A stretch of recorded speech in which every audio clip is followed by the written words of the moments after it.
हिंदू धर्म ग्रंथों में वर्णित एक कथा के अनुसार जब एक दिन नारद जी भगवान श्री कृष्ण से मिलने गए,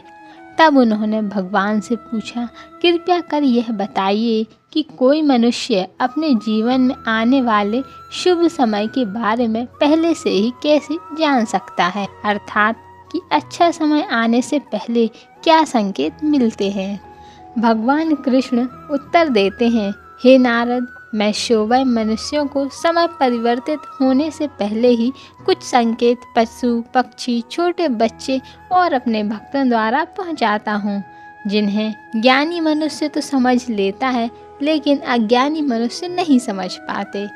हे नारद, इन संकेतों में से सबसे पहला संकेत यह है, जब किसी मनुष्य की आंखें ब्रह्म मुहूर्त में अक्सर खुलने लगती हैं और उसे ईश्वर का स्मरण होने लगता है, या फिर मनुष्यों को ऐसा प्रतीत होने लगता है कि उन्हें कोई किसी दिशा की ओर ले जा रहा हो, तब ऐसे मनुष्यों को यह समझ लेना चाहिए कि आने वाले समय में उनके भाग्य का द्वार खुलने वाला है और उन्हें कामयाबी की नई राह मिलने वाली है। इसके बाद नारद जी भगवान से पूछते हैं, हे भगवान, इंसान का अच्छा वक्त कब आता है? तब भगवान नारद जी से कहते हैं, जब कोई मनुष्य प्रसन्न रहने लगता है या फिर उसके चेहरे पर हर वक्त मुस्कान दिखाई दे, अर्थात वो मुस्कान से भरा हुआ हो। ऐसा मनुष्य जब अपने क्रोध पर विजय प्राप्त कर लेता है तो उसे समझ लेना चाहिए कि उसके जीवन में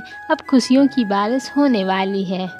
ऐसा मनुष्य जब किसी चीज़ के बारे में सोचता है तो उसे उम्मीद से भी ज़्यादा मिल जाता है। मित्रों, आपने भी सुना होगा कि प्रसन्नचित्त मनुष्यों के मन में स्वयं ईश्वर वास करते हैं, और ऐसे में जब मनुष्य का मन प्रसन्न रहने लगे तो उसे समझ लेना चाहिए कि उसके जीवन में अच्छे समय का आगमन होने वाला है।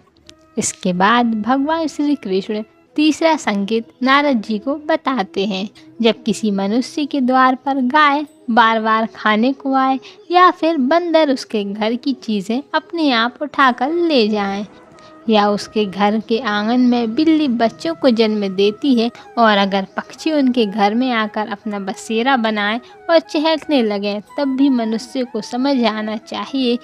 कि आने वाला समय उसको पहले से और ज़्यादा शक्तिशाली बनाने वाला है और वो अपने जीवन में नई नई ऊंचाइयां पाने वाला है। इसके बाद नारद जी भगवान कृष्ण से चौथा संकेत पूछते हैं। तब श्री कृष्ण कहते हैं, जब किसी मनुष्य के घर पर छोटे बच्चे बिना बुलाए बार बार आकर खेलने लगे या फिर उन्हें देखकर बार बार मुस्कुराएं, तो ऐसे में उस मनुष्य को समझ जाना चाहिए कि उसका आने वाला समय खुशियों से भर जाएगा और नए रिश्ते उनसे जुड़ने वाले हैं। दोस्तों, आपने भी बड़े बुजुर्गों को यह कहते हुए सुना होगा कि छोटे बच्चे भगवान का रूप होते हैं और वह हमेशा आपके लिए शुभ ही होते हैं। इसके बाद भगवान श्री कृष्ण नारद जी को पांचवा संकेत बताते हैं कि जब मनुष्य के खर्चे में कमी आने लगे और धन प्राप्ति के नए नए स्रोत अपने आप दिखाई देने लगे, ऐसे में मनुष्य को यह जान लेना चाहिए कि उसका बुरा वक्त जाने वाला है और उसके बाद से उसके घर में स्वयं लक्ष्मी वास करने वाली है। ऐसे में उस मनुष्य को सारी परेशानियों से छुटकारा मिलने वाला है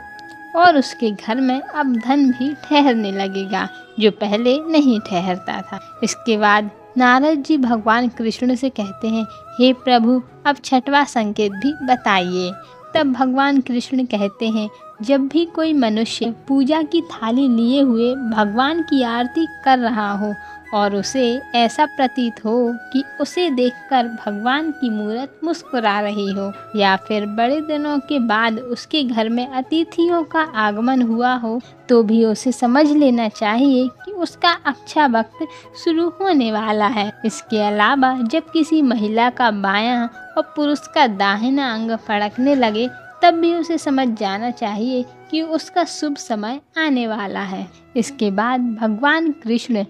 नारद जी को सातवां संकेत बताते हैं। कि जब कोई मनुष्य सुबह सुबह किसी शुभ कार्य को करने जा रहा हो और रास्ते में उसे गाय के दर्शन हो जाएं या फिर किसी साधु संतों द्वारा उसे आशीर्वाद मिल जाए, तो फिर ऐसे में उस मनुष्य को समझ जाना चाहिए कि वो जिस काम को करने के लिए घर से निकला है उसका वो काम अवश्य ही पूर्ण होगा और उस काम को सफल होने से कोई नहीं रोक सकता। और कहते हैं, जब किसी मनुष्य को संध्या के समय जल से भरा हुआ या फिर दूध से भरा पात्र किसी से दोबारा प्राप्त हो या फिर कोई उसे मिठाई दे, तब भी उसे समझ जाना चाहिए कि अब उसके भाग्य खुलने वाले हैं। तो मित्रों, यह थे वो 7 संकेत जिन्हें जानकर या फिर महसूस करके आप आने वाले शुभ समय को भली भांति पहचान सकते हैं।